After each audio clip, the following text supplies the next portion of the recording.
What is a dismissal?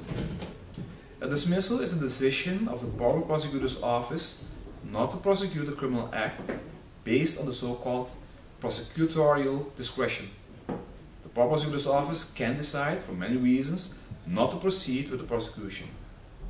Often, a dismissal can be considered in regards to smaller criminal offenses. It is also possible that the prosecution of a case ceases due to a lack of sufficient proof. A dismissal can also be granted under certain conditions. This is often used in the hope of preventing the offender from acting similarly in the future. This is called a conditional dismissal. If one disagrees with the decision to dismiss, one can appeal against this decision.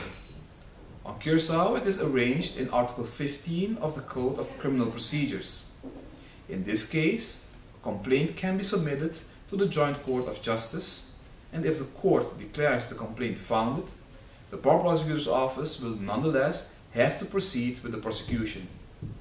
A dismissal is not necessarily the end of a prosecution. It is not a final verdict of a judge.